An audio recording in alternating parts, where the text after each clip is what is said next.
Welcome to another session, another KKLT evening session. We love doing this. We've been doing this for a very long time, and now we want to do it as much as we can. In fact, we have decided to be doing it every week. So welcome from wherever you are. My name is Jane Elliott. I am a volunteer here for the longest time ever, and I am a previous cancer patient. Now I'd say I've recovered, but continually recovering, because when you get cancer, not everything goes away in a beep. And today we have a few people on the panel, and we want to continue with the topic that we did last week, which was hosted by our lovely co-founder, Veronica Carrara. And we're going to, because of demand, we do read your social media posts and we read your DMs. Someone said, hey, let's continue with that pain management. We want to know more about pain management. And that's exactly what we're going to do today. But before we do that, I want to tell you who we are. We are KKLT. We're the Kevin Carrara Leukemia Trust. We are here to support anyone and everyone, families, individuals, people that are going through leukemia and other cancers, because we understand not just leukemia that happens, there's other cancers that affect people every single day, and every single minute someone's been diagnosed with cancer. So we are a lovely family. We love helping people. We love being emotionally supportive. When you hear someone that has got cancer, tell them to call us. We'll be with them on the phone. We'll go see them. And especially now, we have a project that is going on, and we're trying as much as possible to go see people that have been diagnosed with cancer, visit their family, spend the day with them, and just give them a bit of resources to just push them the next day. So we are, as I say, we're a very beautiful and good people, and we're here to help. So that said, I want Veronica to just continue from where I am going to start, where I've stopped about KKLT, and just tell us a bit more of what we are about. Veronica. Oh, Jen, thank you so much, and welcome to our guest today. So what do I say? Yeah, we are KKLT, Kevin Carrara Leukemia Trust. We educate and create awareness about leukemia and blood cancers, and especially our big aim is to encourage the BME people to register to become potential stem cell donors, and also to give blood, because we realize that if you're Black and you are unfortunate to get diagnosed by leukemia, you got next to none, or about 2% chance of getting a bone marrow donor. So, but also we also recognize that people don't register because they are either not aware of the process, they are not aware or well educated about leukemia, they are not aware of treatment processes. So, and we took it upon ourselves to make sure that, because we know knowledge is power, that if we give people knowledge about leukemia, then obviously that will encourage them to be able to register to become stem cell donors. But that said, we also recognize that cancer, leukemia treatment, it comes with a lot of issues and baggages, so to speak. And especially during COVID, we realized that people are not only suffering from the cancer itself, then there are other issues of emotional well-being that was being affected. There is also the isolation, the loneliness, not to mention so many things, their physical well-being. And it's really sad. And we thought that the best thing is to, as much as we encourage people to register to become stem cell donors, I think it's also good to be able to give people who are going through the process, the families, the patient themselves, some coping skills to help them kind of go through the journey, because it's a difficult journey. It's a painful journey. So, and that's why we are here. So yeah, thank you, Jane, for that. Brilliant. Yes, normally we usually have a few videos to entice your eyes at this point, but at the moment we are just going to swiftly move on because we're doing a bit more of a revamp to our system. So the next time you see us, we'll have a bit more information to give you. But as Mom said, we're looking for donors, we're looking for volunteers, and we're always looking for those two things. And of course, some money, because this organization does not get constant money from somewhere. No, all of us are volunteers here. And of course, printing has to be done, so transportation has to be done, things have to be done, lights have to be on. So we always request, if you're okay to do a bit of donation, go to our website. There's always there's a way, and you can set up a direct debit, you can do a one-off donation. We appreciate, as Tesco says, every little helps. So anyway, on today's topic, I want to I'll say, I already said that I'm a previous cancer patient, and I'm telling you, I'm going to be through this thing, I always share my experience because it's something that I went through, and I want you to know from firsthand. It's not one of those that I was told. It's I am telling you this is what happened. So one of the things that I really struggled with was pain. And as Veronica shared last week, there's different types of pains. Veronica, do you want to? Oh yeah, actually no, you've already told us there's physical pain, there's emotional pain. You don't think that there's anything that is connected, but there's a connection between your emotions. Your mind tells you there's a pain in your arm, tells you there's a pain in your back, but then how do I deal with it? But one thing I want to ask Veronica, how do we talk about pain? Because you can be in pain, but then how do I express that I'm in pain? Pain. Let's talk about pain. Pain. Everybody who is going through cancer and cancer treatment, pain is one of the major things that have been recognized that people go through. And especially we all know that people who are diagnosed with cancer, they at some time go through, at some time they go through very serious, toxic treatment regimes. And one of them is chemotherapy. Yes. And we do know that chemotherapy, when you're given chemotherapy, it doesn't kill just the sick cells. It kills all the good cells. It wipes out. Yeah, whole cell. So, and with that, when it destroys your inside or your cells, you can imagine how the body is left. So the body is left weak. A lot of things could happen, side effects. And one of the major things really is pain. With pain comes emotional distress. Because remember, when people are in pain, and I don't know, each and every one of us who is here, you have ever been in pain. Yes. I can tell you, when you're in pain, life can be miserable. You don't see anything nice. Nothing tastes good. You don't want to eat. You can't be bothered because you are in pain. So pain management and pain, recognition of pain and pain management is very, very important during treatment. Because remember, if you don't manage pain, then the emotional pain also increases. And this is when people start even wishing they were dead because they can't handle the pain. So it's very, very important that to be aware that on top of the already stress of being diagnosed with cancer, the fact that you're also now experiencing pain, it really adds to the suffering. And that pain can really make you very depressed. Let me pause you there. Yeah. Because the main question is, how do we talk about, if I'm in pain, how do I tell my person that, look, I'm in pain? Because sometimes, as you say, I might be in pain and you come and ask me, I remember this. And in fact, even now, nurses use this terminology on a scale of 1 to 10, where's your pain? And you give, but then for some reason, we've been, I don't know, we've been made to think, that's not much pain, I can handle it. And then within a few hours, your pain has escalated to a 10.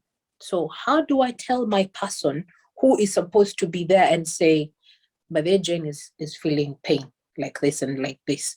So how do we talk? I want that bit of how do we talk about it? How do I tell the next person that, look, I'm in this pain and this is how I am feeling? I think it's always good to talk about pain. And I think the idea is to know yourself very well. If you're a patient and you're in pain, then don't keep quiet about it. Talk about it. Tell the doctors what you're feeling. And actually, as you say, they're very good at asking on a scale of 0 to 10, where is your rate of pain? And we do know that with cancer patients, they have different modalities of treatment and how they treat people and how they treat pain. So it's always very good to be aware of pain. Don't be ashamed to say you're in pain, because sometimes I have seen people, or I could tell, well, especially when my son was going through it, sometimes he was afraid of keeping on saying it because he thought that he was disturbing the nurses or so yes. But what did you do? Because at that point, Kevin is in pain, and you can see he's in pain. But from your call the doctors. But he keeps on saying, I'm disturbing them too much. So you, as his person, what do? Do you, okay, look, you are in pain. You tell, look, you're in pain. We need this sorted. You encourage them. I think that the idea here is to encourage your loved one, if it's your loved one, or if it's your the patient, is just talk about it. Talk about it and really say where it is and how it's making you feel. And also, because remember, pain makes you feel so many things. It either makes you feel like, it can even it can make you feel you don't want to eat, you're distressed, you are down. And as I said, sometimes it can make you feel like life is not worth living. So the idea here is to talk about it so that it can be managed, and it can be managed properly. Because there is also this other issue where people are afraid of talking about the pain, so that, remember, people get given a lot of analgesic medication, and some of them could be addictive, like morphine and all that kind of stuff. And people sometimes are afraid of getting addicted by this medication. And that fear can stop them talking about their pain. So it's really being able to educate people about this is talk about how you're feeling, talk about to the nurses and to the doctors, so the pain can be managed very well. And also, the other thing is also being able to be aware of your pain, how it affects you, when it gets higher, when it gets low, when is it that you're able to do things. So it's really able learning, because we are talking about, you could be in hospital and you could also be an outpatient. Yes. So it's really being able to know how can the doctors help you to manage pain wherever you are. So you need to be aware of yourself, how that pain is affecting you, and talk about it. Do not keep quiet. Even if you're afraid of being addicted by the medication, talk about it as well, so that they can manage it in a way whereby you don't get addicted, or they can give you medication that will reduce the level of addiction. Has that made any sense? That makes a lot of sense. Thank you for that, Veronica. I'm going to give you another scenario. I've already shared this a few times, and I always say, we don't know, me and my mom and the people that are supporting me, we don't know what we could have done different, because I used to, of course, I've shared that I had leukemia, and I used to have the bone marrow atrophy. It's the checking. I remember it was called BMA. And every 3 months it had to be done. So they would put this long needle in my back, right near the waist. But please do not confuse this with how bone marrow, the one that we want is done. These are two different ways, because for me it was more of a medical testing situation, so mine was a bit painful. And there was that one, and there was a lumbar puncture that I had to do every 3 months as well. No, the lumbar puncture was every month actually, but this is the situation. We didn't know. I could be put to sleep and this thing would be done within 15 minutes and it's all gone.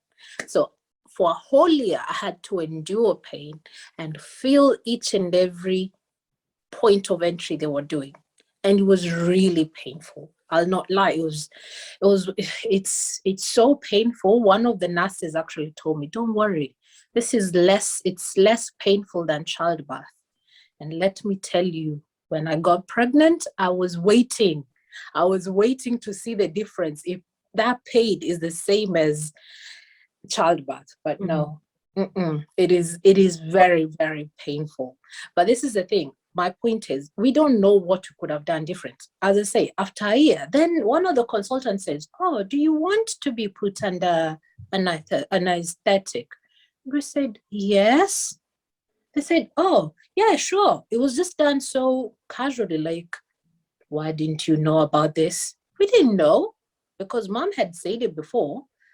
Please, how can we do this pain? Because it was too painful for her to watch, because she was always in the room. And then it's so painful for me. But no one ever told us I could be put to sleep and just wake up with a little bit of pain and it's done. But so I don't know. What's your view, Veronica? How I feel for you, because I remember it used to be the same with Kevin. He used to tell me he hated it. That rubber puncture and that kind of because they say they drill on the hip bone to get the bone marrow so that they can test how, you know, whether the cancer cells are in the bone marrow, that the treatment is working. And as you say, it happened so often that, in fact, I think it would be the first thing he'd tell me in the morning if he was assigned to go and do it. He'd tell, "Mom, we got to do that thing again." And I hate it. And my heart would go out for him. And as you say, I was so green those days. I didn't know what to ask for. I didn't know what to fight for. I didn't know who to talk to.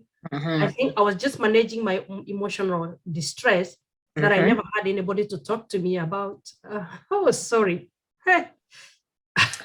Oh. Yeah.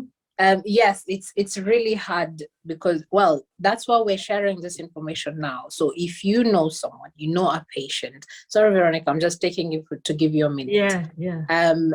If you know someone that is going through this sort of situations, tell them to ask questions. Tell them what's an option apart from this. What else can we do that can mitigate this pain, even the slightest bit? Because even during the chemo itself, to be honest, you get so many pains. There's a time I had nerve pain. We don't know where it came from. I had a pain in my hand, but you don't know where it came from. So apparently when they're putting in the cannula, it trapped a nerve. And no one knew. So I'm sitting in pain for a whole day, me just thinking, it's part of the cannula being put in. And then all of a sudden, there was this pain. I screamed the word down. They say, "Oh, no, this is serious." They had never seen me in such massive pain. They gave me Oromorph. It didn't work. They gave me the proper morphine, the proper one.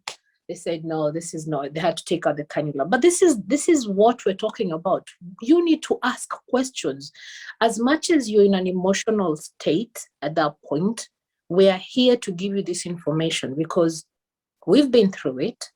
And we don't want someone else to go through the same thing. At the very least, as I said, ask, what's the other option apart from you giving me Oromorph? Fine, there's Oromorph, yes, but you can't give me paracetamol every 4 hours and you're telling me to wait. And then you tell. Anyway, Veronica, you were finishing your sentence. Go ahead. Yeah, I think what came to me after is the little that I knew. And the little that I could do, and what I could do there, what was I expected. So I didn't know my role and what I could ask for, what I could do, what I could fight for. I really didn't know. I was just there, trusting the doctors and trusting the nurses that everything is going. But let me tell you, do not sit back and trust.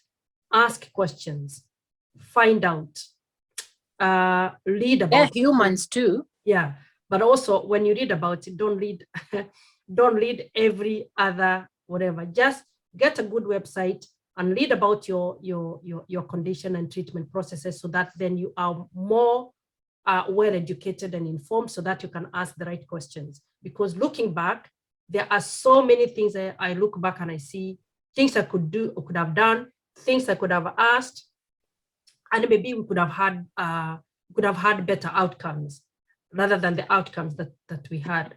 And that's why I feel it's good to talk about these things, so that if somebody is going through that, or you have a friend who is going through that, or you have a family friend who is going through that, you can support them through that process. Because sometimes we do fear doctors. People do fear doctors. And sometimes we think they know everything. And of course, if they are also educated about medication and treatment and everything, they are not educated about you. You are a unique person. You are having your personal experience, and that is also affecting your family. So yeah. Sorry, I like what you just said. We fear the doctors, but remember, they're going on a general book. It doesn't apply to everyone. You're an individual. So something that worked for Jane might not work for Hannah. So that's why we usually say, do ask, share the experiences. I'll give you another example. Someone got diagnosed with breast cancer not long ago, and they were going through the same. They had to start radiotherapy, and then they went to chemotherapy. But remember, they didn't know, this person was not told that after radiotherapy, you can have headaches. Well, they were just given leaflets to go read. But this is the situation. When you're in that emotional, you're in pain, you're in this, your mind is, you rarely have time to read each and every. So they came and they were asking the doctor, oh, I'm getting this sort of pain. They said, oh, okay, have you taken your med? This, have you taken this? Have you taken that? They went through the checkbox. And then the person said, yes, I've been doing all this. The doctor said, all right, we need to get you back. They gave them more radiotherapy because they thought the cancer is not shrinking properly. And it happened, they were not supposed to give them more radiotherapy. They was just supposed to put them on chemo immediately. But it just started from the point when she said, oh, I am in more pain than, after this radiotherapy. It's from her breast, but it's affecting her head. But that's correlation. You're thinking, why is it affecting my brain, my head, but it's in my breast? It was complicated, but as you say, each case is different, and if you don't ask, you don't know. And when you're in that emotional state, you need someone else to hold your hand and say, look, ask this question. So when I was told about it, I said, why don't you ask ABCD? So we went back to and I said, have you asked the questions why you're being given extra radiotherapy? So they started asking them questions now. So every time they would go to the doctors, they would be like, so what, this and this is happening. So what do we do? And I felt like I was helping because I was giving them questions to ask the doctor, because they would say, what are we going to ask? We're just going to see the doctor, but then what are we going to ask? And they came back and said it was very, very helpful, because every time they'd have a new question to ask, why are you giving me this? Why did that pain medication you gave me not work? So what's different between that one and this one? Yeah. Because those are the things you don't think about. But if someone else guides you through it, to say, if you read the website and you get a question, it helps. Very, very, very, very much important. Very, very much important. And you have reminded me of the time, because as time went by, I think towards the end of Kevin's treatment, I think I had become an expert of some sort. Well, not really an expert, but I had become an expert of some sort. I knew how to check the neutrophils level, because I had come to know that every time he goes through chemotherapy, the immune system goes down. Then I learned, because through asking questions, I learned that when you go under chemo, your immune system goes to zero. So, and it's at that time that any infection can actually even kill you. So they said sometimes it's not the cancer that kills you, it's the infection that you get after chemo, because your immune system is at zero. So I was really very keen every time the blood test was done to check the neutrophils, whether they have risen down. Neutrophils are those that actually fight infections. So I was always very keen, and I knew when they were going up, so I would ask for the things. And I remember there was this time Kevin was supposed to get he was supposed to get his brother's bone marrow treatment. Yeah. And I had asked so many questions and how he's going to do. There was this regime where Ian was supposed to start injecting himself so that he can increase his cells, and then they were going to be harvested on a certain day, and Kevin was going to get them on a certain day, and this was going to happen. And I actually realized the way the doctor had explained everything, because I went to those meetings, and then the way they had written it, something was wrong somewhere. And I remember talking to the nurse and saying, this is what the doctor told me, but this is what I can see you have written. I can't remember the actual details. And do you know, even the doctors came to apologize to me, and they said, you have done very well for checking, because you could have done a brander. So what am I saying? Because it's made is that if you have somebody who is undergoing this treatment, and if you're the one who is supporting them, it's good to know these things. It's good to ask these questions. It's good to know the treatment regime and how it's going, so that to avoid those physical branders. Yes. Because then they can cause more harm than good, because although doctors know their job, I'm not trying to trash them, because they do a great job, and nurses, They do. They're human beings, and they can make mistakes. So we cannot just sit back and don't do anything. But the key thing here is always ask questions and be well informed. I think that's the big thing. And also the big thing is to mitigate pain, because pain is just, I don't know, it's the most uncomfortable thing you could do. Imagine, as we said, we've all been through some form of pain, but then when you have an illness on top, it escalates. It's multiplied a few tens fold. But that said, Veronica, there's everyone in the forum. This is more of a conversation between us, but I would want the people on the forum to ask us more questions. If you have something to share, please do so. And I want to remind everyone that we are recording this session. It's going to be on Facebook after this, and our other social media. So do smile, so that when it comes out, you don't say, you see, I wasn't smiling there, or I was not looking some type of way. So please put your smiles out. We remember the topic is pain management. Apart from medication, because one of the main thing we know is pain management is medication. Give us painkillers, they give us a few other things that they give us, but they're also non-drug pain relief methods. I don't know if any of us knows any of them, those that are in the forum. Yeah, I think, sorry, I've come in late. Their patients normally are managed with acupuncture as well. Yes. They do things like massage, aromatherapy, reflexology. Those are the kind of non-medication things that they use to manage pain with cancer patients. Yeah. Yes, very right. And mostly it's offered to, not everyone can have that sort of pain management, depending on your level of treatment, because there are some people that even if you touch them even the slightest bit, you're told the massages can affect your blood circulation. As much as it's very helpful for most of them with their blood circulation, but for others, it can be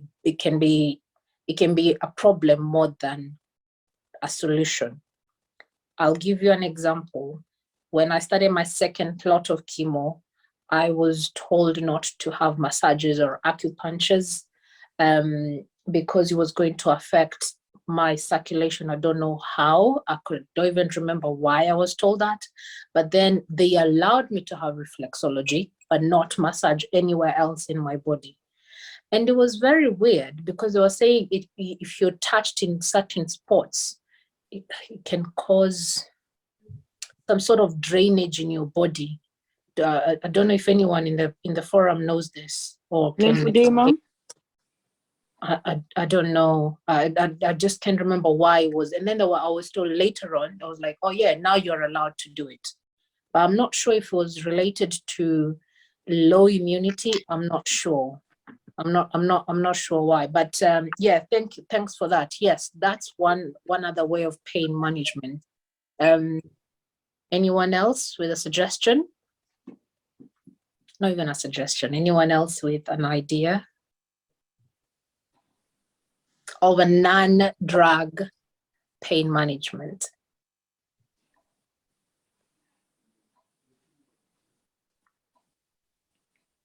I think I've watched my friends go through chemotherapy. I can't even dare ask what medications that they're using, because it's one of those topics, you know, are you going to find out what the medication that they're using, or are you going to be there to emotionally support them? So for me, my friends, and I have quite a few, I would say at least 5 who've gone through cancer. It's because I was there for their emotional support. And sometimes the emotional support can help them even bear that pain, because, you know, you're trying conversations, because if they're going to have this pain for the whole day, can you imagine if somebody's there on their own in the house with that pain the whole day and with no one to speak to? And I know 2 of the friends, I just remember from work, I'll go to see them lunchtime because they were near where I was working in London. I'll go and see them. I'll have my lunch there while we are talking. And then I'll say, how is your pain? It's like, oh, I've even forgotten I have that stupid pain, you know, because we are in and I think it's because it's there, it's just there. And just breaking it by just having a friend or a family member being there with them, it just breaks that. So for me, that is the only way I could see, at least I can help them bearing the pain by going there, having my lunch, us talking, watching, you know, a TV, whatever was happening, watching news, anything, just to keep them occupied. Now, Omboy, maybe not surprise you, but yes, you are very right. There's that bit. It's actually talking is also a form of pain management, and I'd want Veronica to chime in on this one, because it's called cognitive behavioral therapy, where you're talking about something, and by that talking sort of helps your mind and your emotions sort of come down. Veronica, correct me if I'm wrong, or please add on to that sort of statement there. I'm asking Veronica because I find her the specialist of mental health. Yeah, that's what we call distraction. Okay. So by you being there, she's now distracted from her own pain, and now she's talking to someone, her mind is somewhere else, her focus is not on the pain. So when you're alone, and this is the thing you have to hold when you're alone, then your mind could keep on going back to your pain. And that's why we tell people to use distracting techniques. It could be talking to a friend, talking to someone, watching something interesting, going for a walk if you are in that capability of, you know, in that position where you can be able to go to walk, joining something, just making sure that you are getting your mind out of within yourself to out there, so that you don't focus on the pain. And having a friend and supportive network is one of the best things when people are going through this kind of a big thing. Having people to talk to, people are there, even sometimes when you're even not talking to them. By just being there, it gives them that kind of a feel that they're not alone, that you know, there is somebody who cares, and it kind of calms you down, that emotionally you just you just calm down. So it is very, very important if you have a friend or a family or anybody that is going through that. Sometimes it's not even about talking, because sometimes people get confused. What do I say? Or what if I say the wrong thing? Or what if I ask the wrong questions? No, just being there sometimes is all you need to do, and especially when you're in that pain, knowing and asking them, how can I help you? What helps you most? Sometimes people use like cold ice baths, or some warm things, whatever that calms them, that have something soft to touch. Because sometimes things can, people can be distracted by something that you touch, something that you see, something that you taste, using all our senses. We can encourage them to use all our senses to be able to distract them from their pain. And of course, talking is, just bringing stories, talking about, not focusing on what they're going through, but focusing on other things. It can actually really make them, not focus. And as I say, not focus on themselves, but focus on other things. And during that time, they're not focusing on the pain, and they feel good. So that's very, very, very important, I think. Okay. Not that I think, it is actually. It is factual. It is helps a factual. lot. Yeah.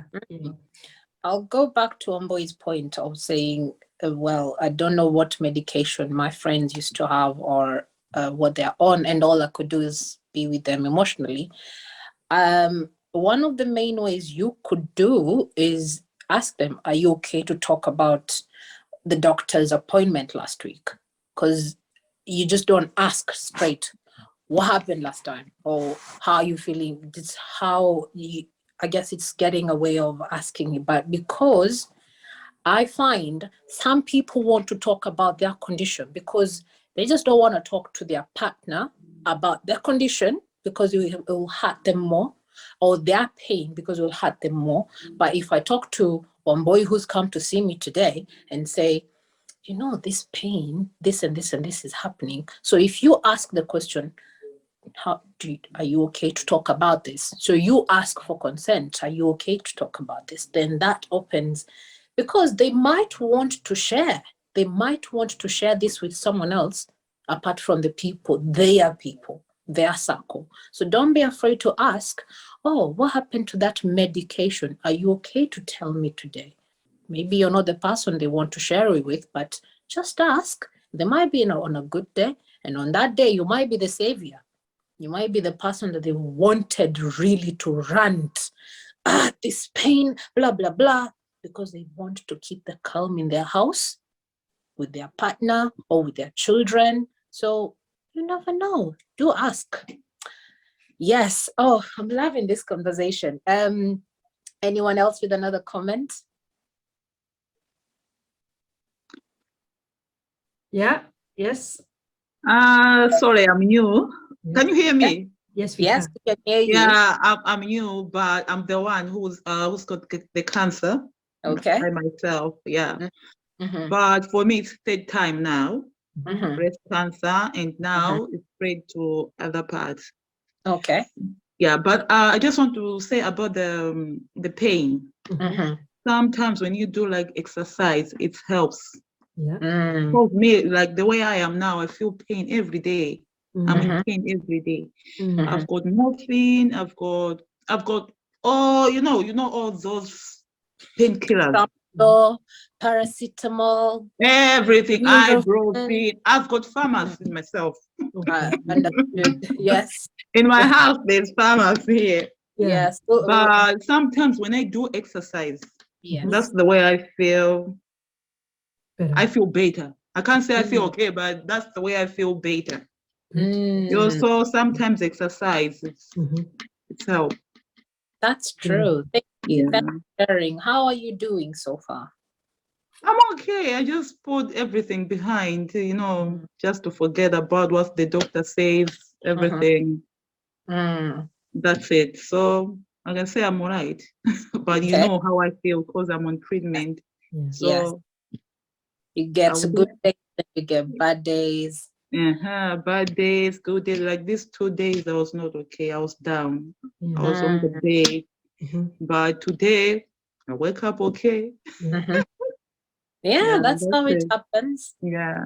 Oh, okay, thanks for sharing. And she's Yeah. she's actually very right, because one of the main things that whether if you have an injury or an illness, sometimes remember you're sent to a physio. But why are you sent to a physio? Because somehow that's a form of exercise, and it jacks up your system and Yeah. tells them, let's tolerate that bit, that pain at that point. And it helps so many people. It can, in fact, as you say, it can be a mode of distraction, but it really does train your muscles. Yeah.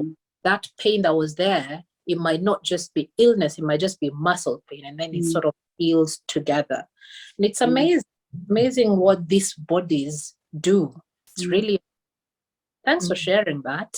And yeah. Thank you. What's your name again? My name is Victoria Sandra Tom. Okay, so It's Victoria. Hannah. I won't introduce me, Auntie Hannah. Thank you so much for sharing with us. And also how you cope. It's very, very important how we cope, because I think coping is the key. Yes. Hopefully you'll agree with me there, because we know it's usually a tough journey, but I think coping and having those coping mechanisms is the key. And usually it's how you cope mentally. It helps you to cope physically. And that's why emotional well-being is very important, because as you say, Jane talked about tolerating pain. That needs this our mental health to be able to actually acknowledge, this is how I feel my pain. This is how it affects me. How do I deal with it? Which medication is working? Which is not working? And when I've tried everything and it's not working, what other methods can I use for it to not working?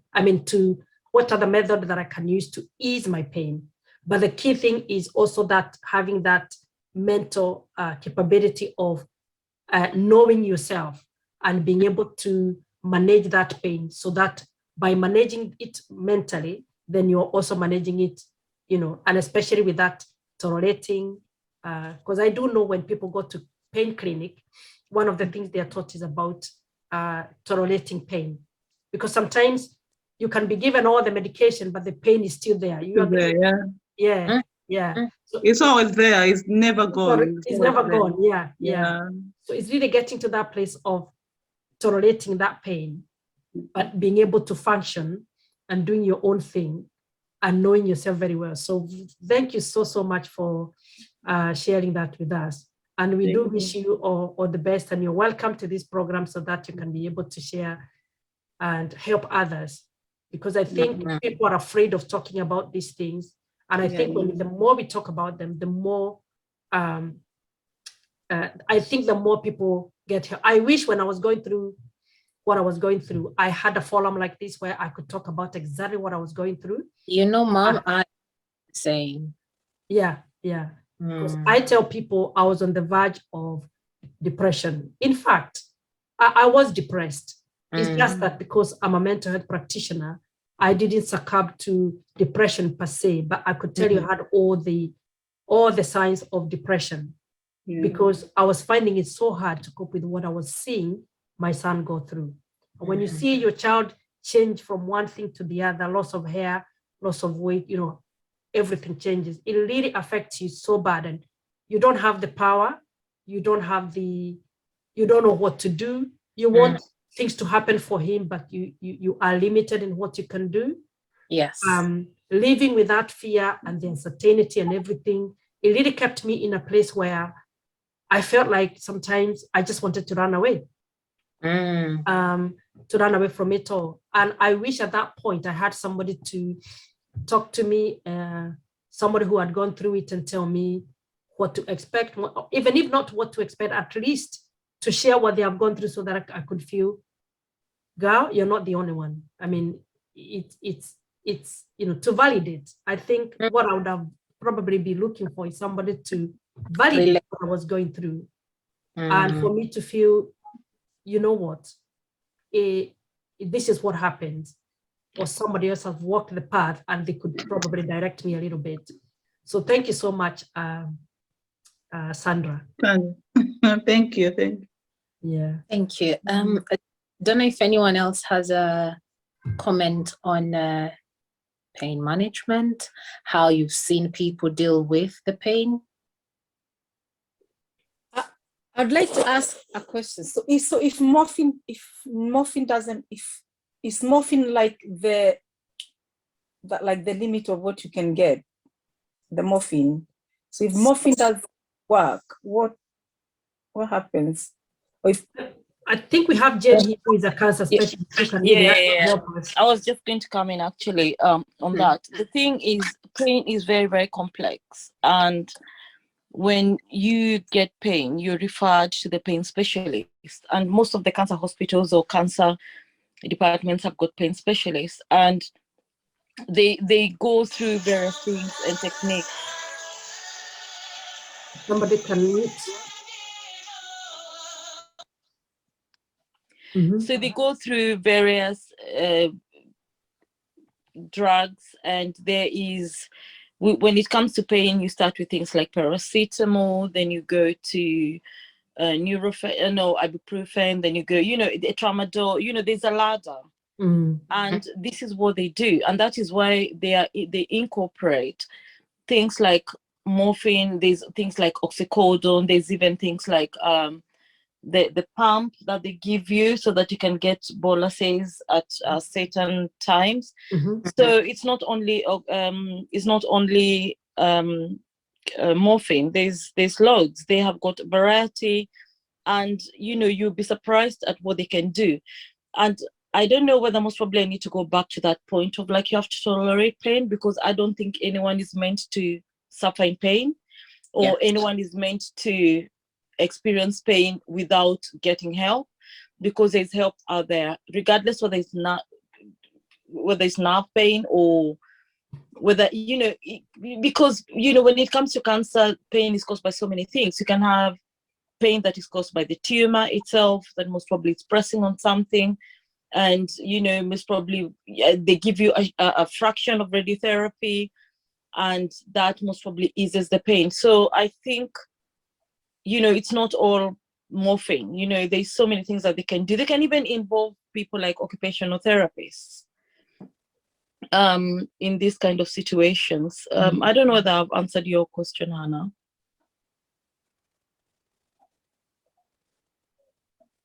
Yeah, Hannah? Yeah. Okay. I like this. We're learning a lot. Although we are we're getting to the closing time, but please continue the conversation. Yes. So I think for me, I would probably ask you how, because I'm asking probably this to have an idea, maybe how my son was thinking or going through. Like when you were going through that, what were you observing with your mom and your friends and family? I'll put it as, because both my parents were there. So for my mom, she would hide her pain. So in terms of, she would just hold me or hug me at times and just say, I know what you're going through. I know what you're going through. I never one day saw her cry, but I'd see, sometimes she'll say, I'm coming. And then she'll go out and then come back, and I'll see, definitely she's been crying, but she's what I've been telling her, or the way I'm sharing, I'll say, Mommy, I'm feeling pain here, or this is going on. But then on the other hand, there are days my dad could not bear seeing me in pain. It literally was breaking him, and I could see it. And there's a day I was in so much nerve pain. He said, I'll just walk out for a minute and then come back. So you see, those are two different people dealing with the same thing. One, oh yeah, it's okay. Like literally in my face and saying, oh yeah, don't worry about it. The other one was, this is too much for me to bear. I'll step and then come back, and we continue with this. And he worked for all of us. but it was hard to see them go through that almost every day. It was I would look at them and I'm thinking, you're feeling more pain than I am feeling, because you're trying to imagine how I am feeling. I'm the one who's feeling all these pains, but you are trying to feel, you're trying to imagine, and that's even worse, because even if I tell you I'm having a level 5 pain, I'm having a level 10 pain, all you can think for you is the worst. No matter what I'm going to say, you're just going to feel, you're just going to see it as the worst thing. And you're feeling, I could see how helpless they were. They want to. Let me stop. Did you at any time try to hide things from them, like not share because you were afraid? I did. Especially the first 3 weeks. At that time, you could even know if I was ill. They would just come in hospital. We're laughing. We're watching Churchill live. And then when they go, I call the nurse. Hey, this and this is happening. And the nurse said one day, why didn't you say this earlier? I said, no, I just don't want to stress mom and dad. I just want us to deal with this. And then they'll come in the morning. I said, why didn't you say you were in pain yesterday? Said, no, we were so happy, because remember, we were all in shock. And I'll just say, no, we were so happy yesterday. And I'll just be there smiling. And they're like, Jane, stop. You need to be telling us when you're in pain or when this and this is going on. Luckily, I also had a friend who worked in oncology. And the times, luckily, she worked night shifts most times so that she can come and spend time with me on her breaks. And there's a time I didn't even know she was on duty. I just texted her. I said, I have a headache and it's really throbbing. She came to the ward and told the nurse, oh, can I go see Jane? She says she has a headache. The nurse is like, oh, she hasn't told us she has a headache. But I almost put her in trouble because she didn't know I hadn't told the nurse. That found it easier to talk to her. Yes. I just found it easier to say, look, Jackie, I'm in pain. I'm in this. I felt like she was a bit closer. She would understand more than the stranger. But I don't know. Have I answered your question? Yes, you have. And what I want to mention to people here is that you amaze me, Jane, because you've gone through, and you have gone through it well. And I know, and you're going to probably tell our audience, what you're still recovering with, but you have really done well. And by the way, Jane have just had a baby. Congratulations for the new baby. We need to come and see the baby. Baby will be 4 months next week. Yeah, so Jane was was going through ARL. Is it ARL? Yes, APML. So it was one in between. Yeah, and my Kevin was going through acute myeloid leukemia. They used to connect when they were both in hospital, same age, and I think we connected during that time. I think we didn't know your family. We got to know each other that time. And up to today, and that's why you volunteer for KKLT. You're very passionate about this. So I really want to really thank you for the work you do for KKLT, the sharing of your experience, which is very encouraging. And going through that when you're young and getting to where you are now, I think is quite an achievement for me, and really is a story to tell, and a powerful one. So so you can encourage others, and you can actually, people can see that there is, after such a long, painful process, people do get to the other end. Oh yes, and do have, can have a life and really tell about it. So thank you so much. I just thought it's good to say that on your behalf before we before the end of the session. So thank you everyone, and appreciate it. Yes, I'm always open to questions, because I know I didn't have I mean, I was part of the young adults. At first I went to the adults ward, and that was really horrible, I would say, because at that time I was really young. I was 2021 there. And at that time, when you're next to people that are 70, 60, and they're telling you this is the second time they're having cancer, it's the first time, and you're thinking, how am I going to survive this? And then my second lot of chemo, which was 3 months later, in fact, yes, I'm going to talk about pain in another. So the second time the second slot, I was moved to children and young adults. So there, things were a bit better. There were people my age, people that we could talk about and say, oh yeah, I lost my hair. And someone actually understands. Oh yeah, I understand what that goes. So at that point, I started feeling as if, oh, okay, I'm not just by myself. I'm not the awkward young person going through this. And I've made friends out of this, long-term friends. I've lost friends, of course. No, it's honestly, it's a long journey that you don't forget about. It's and cancer just leaves you with a hole somewhere.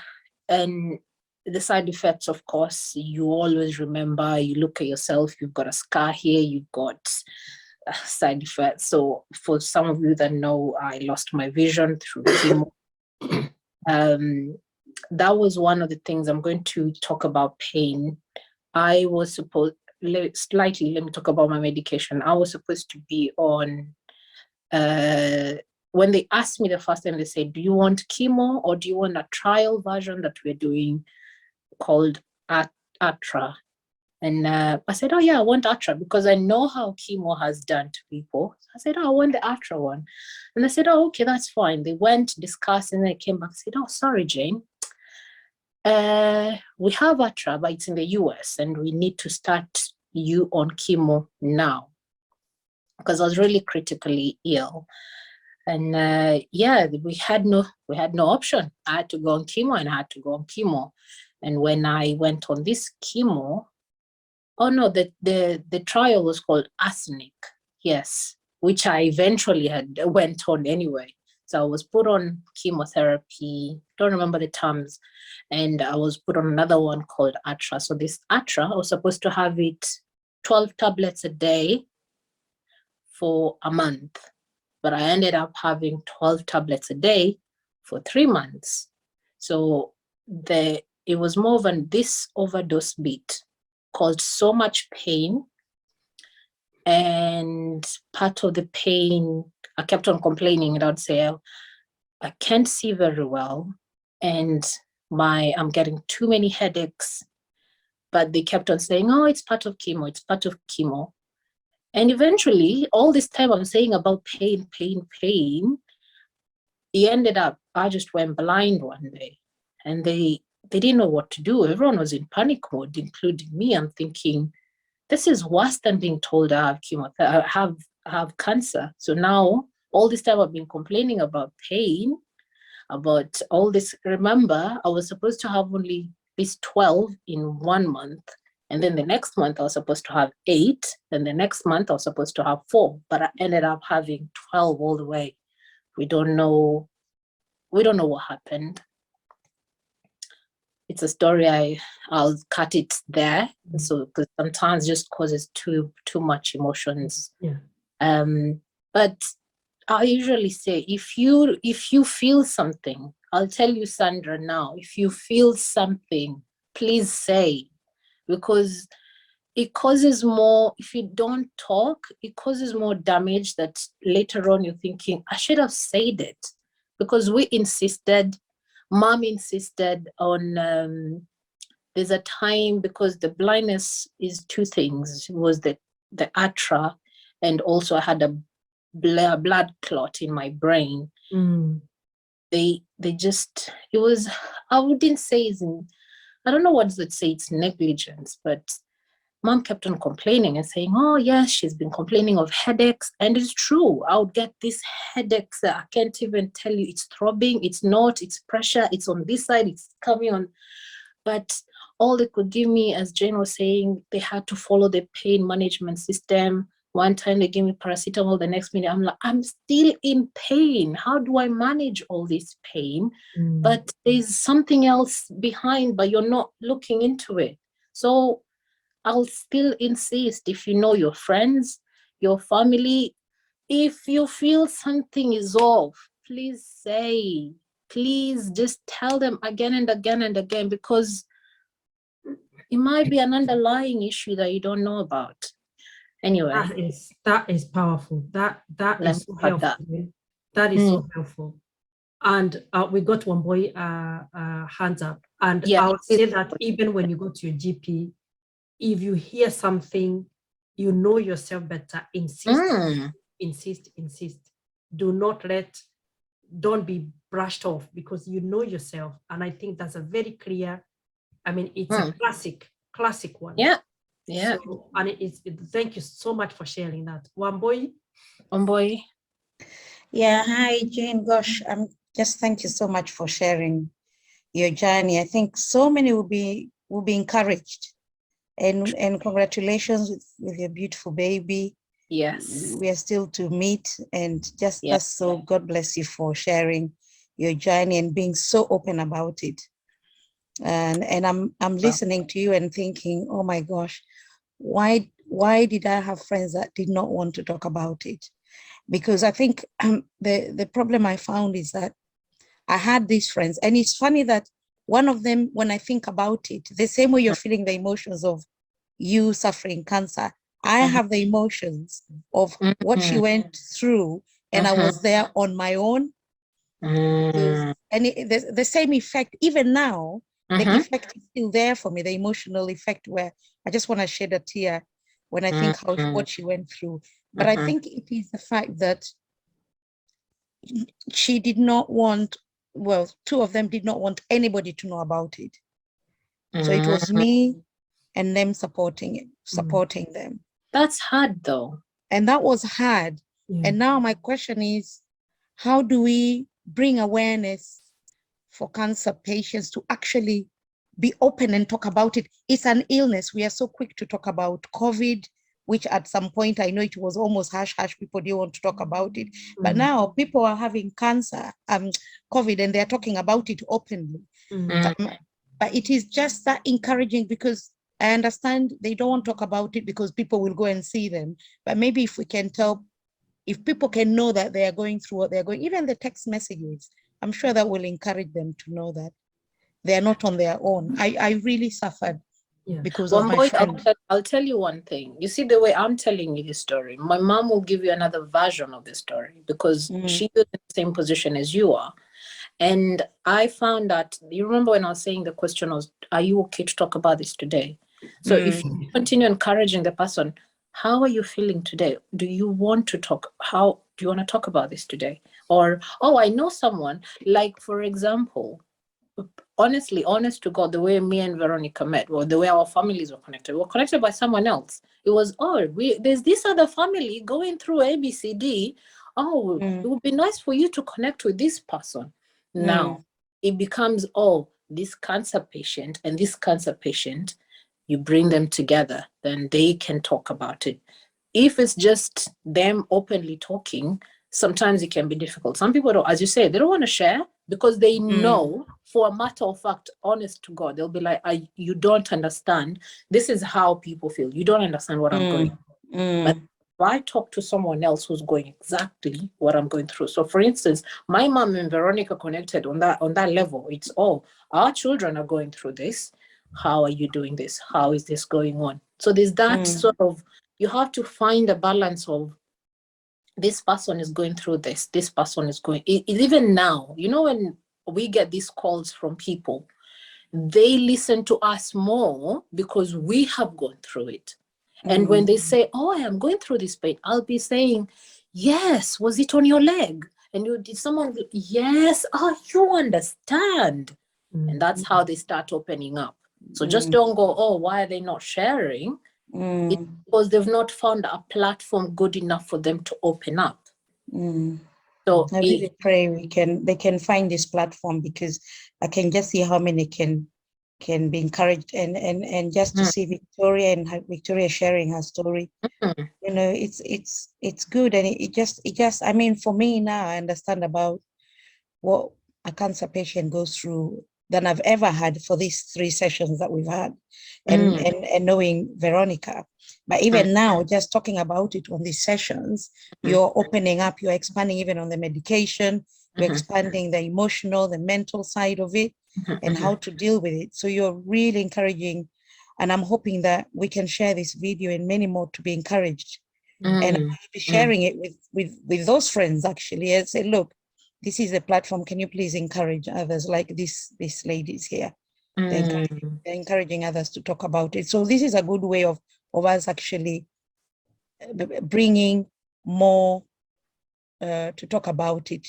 Yes. If you can talk about it, we've got Victoria who is still going through it. She's talking about it. Let them come and talk about it. Yes. But the one thing I still need to remind you, they get good days and bad days. So Yes, the first question is, you okay to talk about this? Yes. Because even now, I will not lie to you. There are days someone will ask me a question and I'll say, no, not today. Talk about this next week. Yeah. Yes. Yeah, I understand that. Yeah. Brilliant. But thank you so much. Yeah, thank you so much. Thank you, people on the platform. Time is not on our side. You know, it's getting late. Some people have got school and other things to do or work tomorrow. But thank you so much for joining us. This is always lovely when we share this information and have conversations, and then we share them on our platforms. It's always amazing. So join us again next week. I don't know if I'm closing on anyone. Does anyone want to say something before we say our goodbyes? I don't know whether we're going to have a discussion about, because I think what Wambui was talking about, people not talking about this, it's about our culture and stigma. Yes. And think about secrecy and what are people going to say. So I think whether it's going to be part of the topic that we're going to be talking about. It will be. It's coming in one of the sessions. That's going to be a big one. So please bring all the shows, the wukas, the aunties.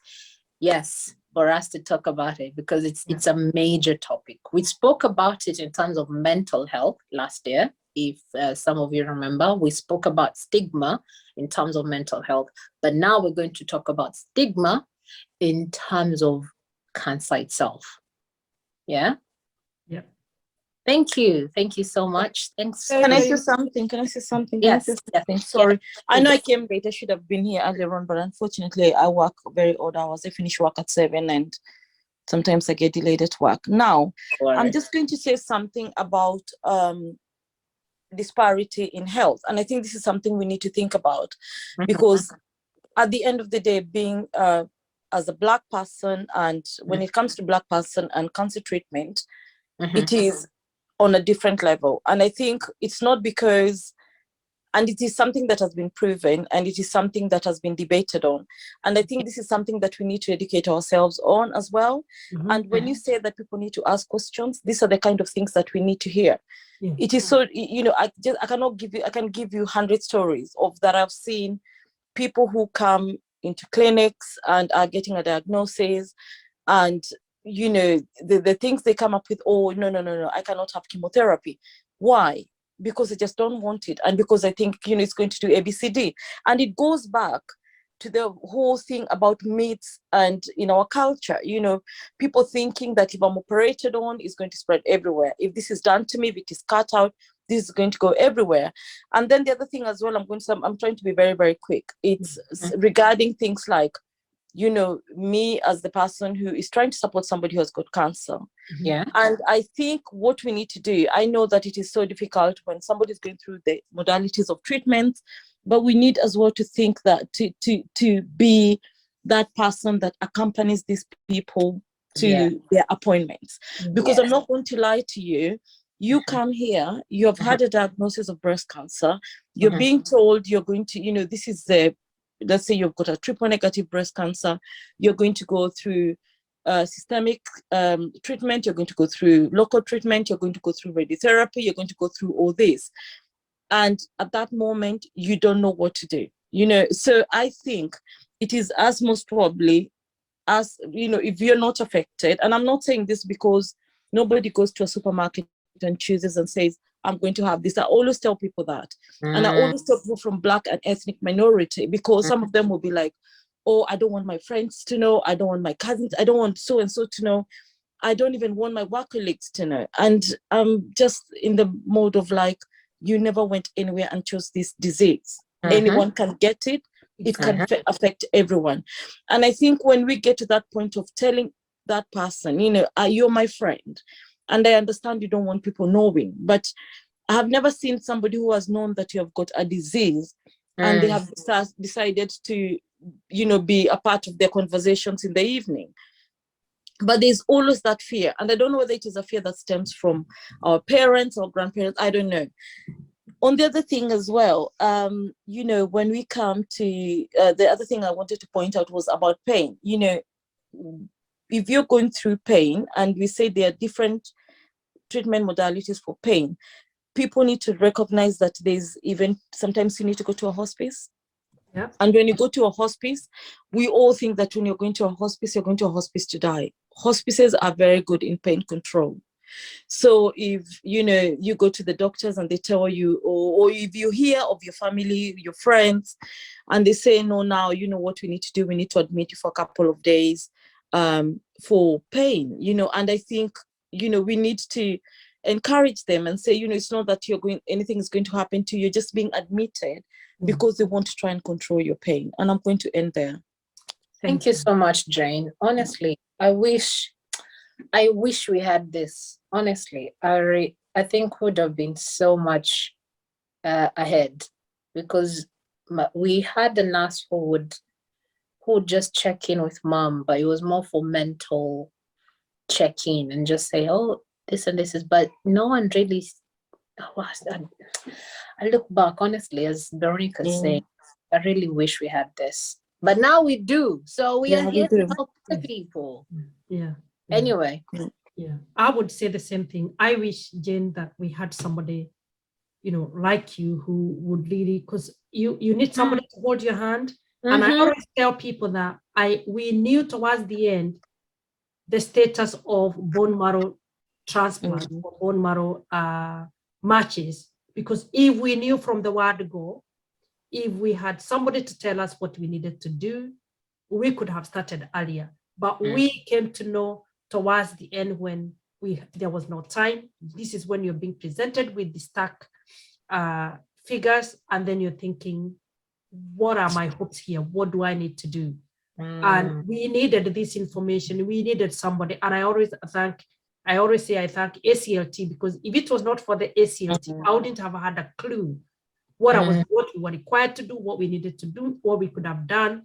But although they came late, we tried our best. But I wish we had known earlier. And that's why I'm saying it's good to have somebody to support you through the journey, to come and listen to you, because I think I was there for my son to listen to what needed to be done, taking him for appointments, listening for him, because at that point, obviously, he couldn't take, and I could take the information. Remember, even though I was taking it, I was also clumbling as well.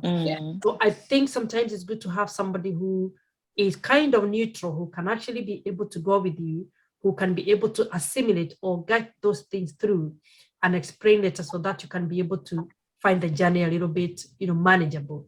But hey, as we say, we got this forum, let's keep on sharing. And Richard will be able to share this in our YouTube, so that people can actually hear this conversation. And we encourage people to join in, so that, especially who are going through stuff, so that they can be able to feel there is nothing, as Jane, you have said a very important thing, nobody goes and collects this in a supermarket. So there is nothing to be ashamed of, but there is everything to gain by talking about it, sharing and getting ideas and support from, you know, in so many different ways, via information, via probably practical support and everything. Because the more you keep quiet to yourself, the more sometimes you don't even know what is happening. Things probably could be going wrong and you don't know. There are things you could have done or you could do, but you don't know. So by actually talking about it, you are really opening yourself for something better, rather than, You know, you don't have to open yourself to the whole world but at least you can open yourself to people who can, you know, that they can be able to help you. And we're here, so let's talk to people to join us so that we can be able to discuss these things. And I know, Jane, the other thing also we need to talk about, as you say, as BME people also, there is also the other issue of the other side of how are we sometimes treated or viewed, and how do we treat ourselves as well. That is also another very important thing, because sometimes I have realized sometimes in this world, things are not as equal as you'd want to think. But hey, so long as you know what you're going through, so long what you know, what you can ask, what is required, I think with that confidence, you can be able to go through the system. So there you are. I think we've run out of time. We are bang on time. Yeah. And Jane, thank you so much for, you know what, I was just sitting here and reflecting, you know, when I met you the first time, it was during a team building. And to be fair, I swear to God, I would not have thought that you were a cancer survivor. Really? I thought you had come, no way, I didn't know. I thought you had come with Murithi for a team building session. I thought you were a motivational speaker. And you know, I kept asking, somebody was saying, don't tell me that she has got leukemia as well. You know, I had never thought, you know what, because you have done amazingly well. Thank you. And you have done really, really, really well.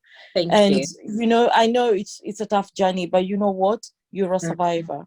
And you're living above and beyond cancer. Yeah. You are. That's the point. That's the point. Yeah. I'll bounce on that point. And I say to myself from the word go, the cancer is not gonna kill me. Whatever around else is gonna kill me, because I quickly realized how my attitude is going to affect my healing process. And it was more, I'll not lie, as you say, it was an up and down situation until now. So your attitude is everything, because people will feel sorry for you today, but they'll go and sleep and forget you had your pain. You and your pain will remain the same. Yeah. It's at the end of the day, you're the star of your show. I love that.